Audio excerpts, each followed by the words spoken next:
Сәлем достар, сіздерді EasyKZ арнасынан көргеніме қуаныштымын.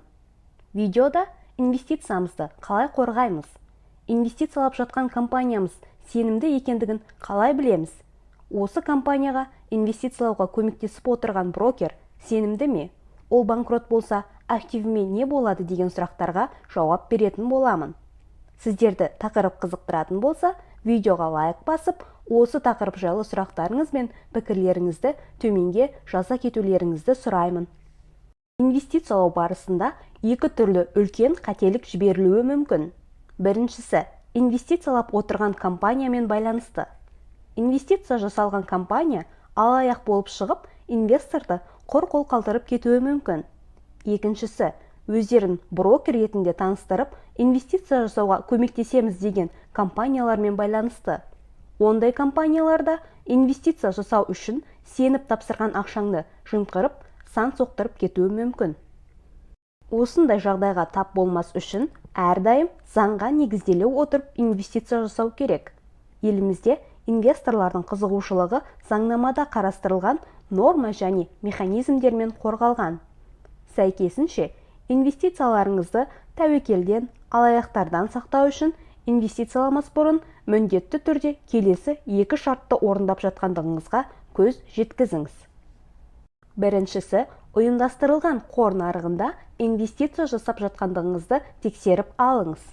Ұйымдастырылған қор нарығы дегеніміз эмиссияланған бағалы қағаздардың заңнама негізінде лицензияланған кәсіби қатысушылар арасында айналу сферасы. Оған Кассе, Астана қор нарығы, Лондон қор нарығы, Нью-Йорк қор нарығы сияқты немесе басқа да кез келген халықаралық қор нарықтарын жатқызуға болады. Осындай қор нарығына инвестициялай отырып, инвестициялық алаяқтарға жолығуыңыздың мүмкіндігін жоясыз.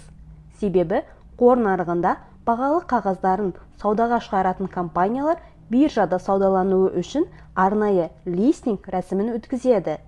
Компанияның листингтен өтті дегеніміз, компанияның қаржылық жағдайының тұрақты екендігін және арнайы талаптарға сай келетіндігін білдіреді.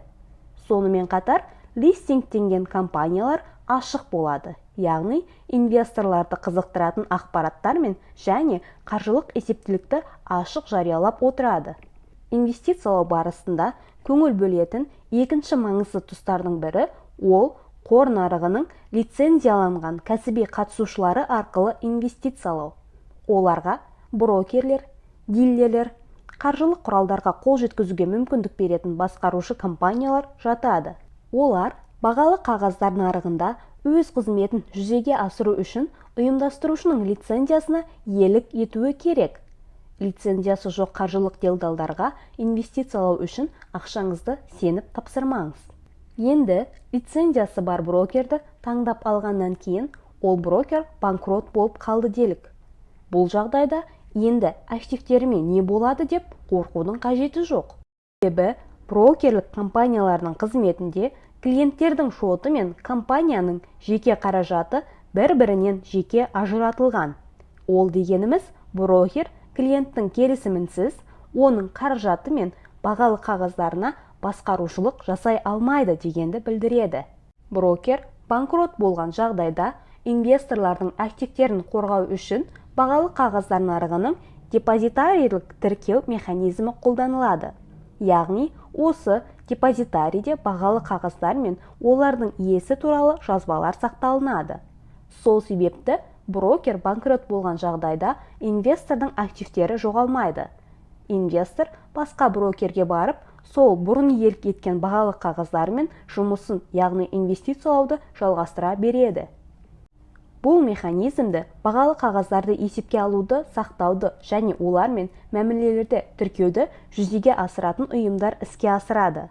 Елімізде бұл қызметті бағалы қағаздар нарығының кәсіби қатысушы болып табылатын бағалы қағаздардың орталық депозитарийі жүзеге асырады.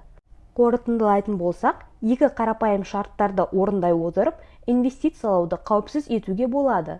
Бұл шарттар инвестициялауды жүзеге асырудың негізі болып табылады. Сіз әлде қашан ұйымдастырылған қор нарығына лицензиясы бар брокермен шығып, саудаласып жүрсіз деп сенемін. Назар салып, видеоны соңына дейін тыңдағандарыңызға рахмет. Видео ұнаса, лайк басып, пікір қалдыруды ұмытпа.